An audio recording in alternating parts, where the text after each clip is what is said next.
Olá, seja bem-vindo à nossa série O seu dinheiro está indo para o ralo? Ou simplesmente respondendo à pergunta: cadê o dinheiro que estava aqui? Hoje vou falar sobre o tema de número 2, juros bancários. Quais são os juros bancários? Qual a taxa que regula os juros bancários? O que aconteceria se o governo baixasse os juros a um preço realmente justo? Por que está nesse valor? Você vai entender um pouco sobre as taxas de juros no Brasil. Assista esse vídeo.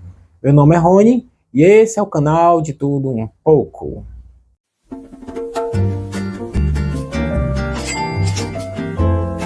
Os juros no Brasil são taxas que são cobradas pelos bancos e elas influenciam diretamente nas finanças das famílias brasileiras.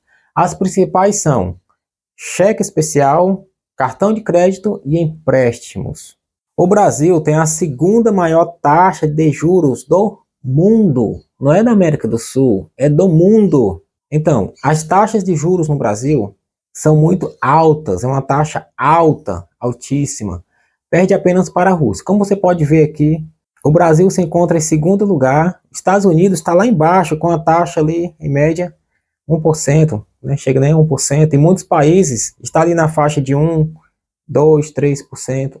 E alguns abaixo de 1% ao ano. No Brasil é alto. Temos aí 10,75% ao ano. A taxa básica de juros no Brasil é a taxa Selic, Sistema de Liquidação e Custódia. Essa taxa, ela serve de referência para o crédito no Brasil, para as demais taxas de juros bancários do Brasil, é a taxa Selic. E hoje ela está em 10,75% ao ano. E quem regula essa taxa, quem decide se ela vai baixar, se ela vai permanecer ou se ela vai subir, é a diretoria do Banco Central, através do Copom, Comitê de Política Monetária do Banco Central. Então, a diretoria do Banco Central, ela se reúne a cada 45 dias e decide sobre a taxa Selic, se ela permanece, se ela sobe ou se ela desce. Aí você pode estar se perguntando, mas Rony, se o Copom ele pode subir, permanecer ou baixar a taxa Selic, por que ele não baixa, por exemplo, para 1%? Dá uma queda drástica nos juros e teremos aí no Brasil juros baixos. Isso não seria bom para nós? Vamos aos seguintes cenários. Vamos supor, uma suposição, que a taxa ela saia de 10,75 para uma taxa de 1% a partir de janeiro. 1%. O que ia acontecer? Os juros bancários seriam baixados, estariam realmente baixos, porque são de 10,75 para 1%. O que ia acontecer com a economia? O dinheiro que estava no banco, que está no banco, as pessoas não iam deixar no banco, eles iam tirar da renda fixa, do Tesouro Direto, CDB, poupança, eles iam tirar o dinheiro dali e iriam investir na economia. Financiamentos, ou seja, investir na economia. Muitas construções, financiamentos imobiliários, onde realmente, porque o crédito estaria muito barato, então muitos financiamentos, muitas construções e dinheiro circulando, porque as pessoas iriam fazer empréstimos, ia pegar dinheiro a juros baixos e o dinheiro na economia iria circular, ou seja, teríamos muito dinheiro circulando na economia. Mas Rony, isso não é bom? Depende. Veja só, muito dinheiro circulando, o que ia acontecer com a inflação? O que é a inflação? É a perca da capacidade de compra da moeda. A inflação iria subir.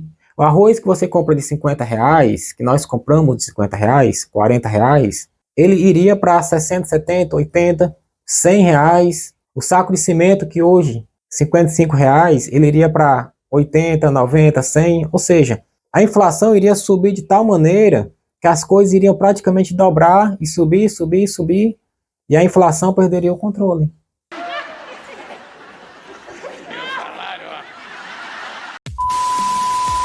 Então teríamos aí muito dinheiro circulando e a inflação iria subir. Ou seja, o preço das coisas, da gasolina, do material de construção, do armazém, iria subir. Se o aposentado hoje ele gasta R$200, R$300 com remédio, ele ia gastar 600, 800. Por quê? Tudo ia ficar muito caro. Então, muito dinheiro circulando. Por exemplo, o governo ele tem a capacidade, se ele quiser, de fabricar o dinheiro. É aquela outra pergunta que realmente muitos perguntam. Por que o governo não fabrica muito dinheiro e paga o salário mínimo para os aposentados, aqueles que recebem o salário mínimo, média de R$ 3.000, R$ 4.000? O que teríamos no Brasil? Muito dinheiro circulando.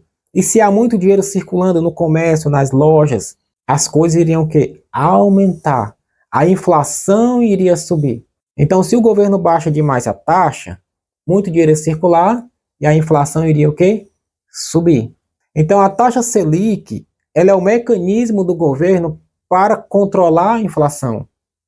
Ah, agora eu entendi! Agora eu saquei! Agora todas as peças se encaixaram!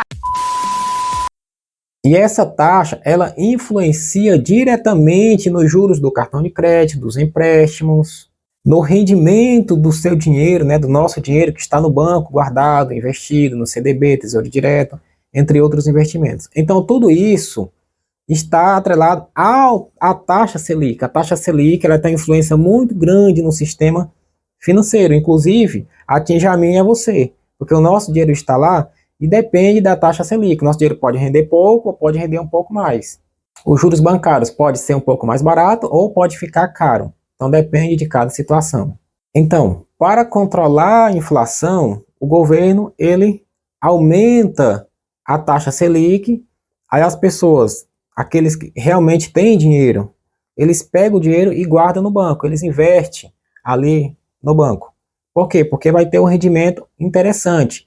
Hoje a taxa está alta, o rendimento é interessante para fazer um CDB, desde que ele renda no mínimo 100% do CDI.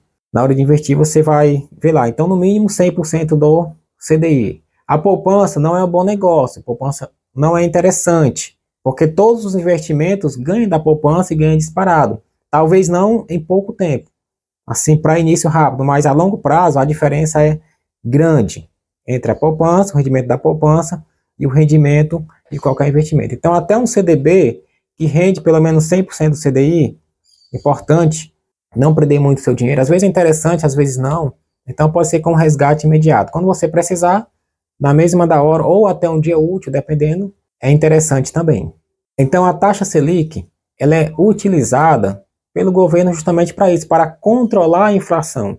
Se o governo vê que tem muito dinheiro circulando, ele aumenta a taxa Selic, o pessoal tira o dinheiro que está circulando, investe ali no CDB, Tesouro Direto, e traz para o banco, porque vai ter um rendimento interessante.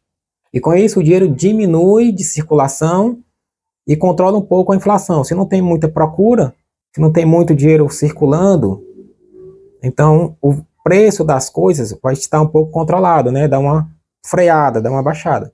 Então, para isso serve a taxa Selic. É por isso que o governo ele pode controlar, aumentar ou pode diminuir. Porém, há momentos que o governo precisa diminuir, há momentos que precisa subir. Por exemplo, em 2020, um pouco após a pandemia, a taxa Selic ela estava em 2,75%. Então a taxa estava muito baixa, a taxa Selic. O que aconteceu com o preço das coisas, dos produtos? Subiu. O cimento custava R$ 18, ele foi para 35 no tempo da pandemia. Subiu, as coisas subiram. O arroz, o óleo, então praticamente as coisas deu um salto. Ficou muito caro. Por quê? Porque a taxa Selic ela estava muito baixa.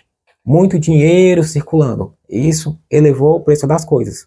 Então, se voltasse a taxa para esse valor mais baixo um pouco, a inflação novamente iria subir. E o preço das coisas, que já é alta, muito alta aqui no Brasil, iriam o quê? Aumentar mais ainda. Te convido a continuar acompanhando o canal, assistindo os próximos vídeos e em breve você vai aprender a investir na prática, a diversificar os investimentos na prática. Então muita coisa ainda, muitos vídeos interessantes virão e eu te convido a se inscrever, a dar like, isso é muito importante para o crescimento do canal.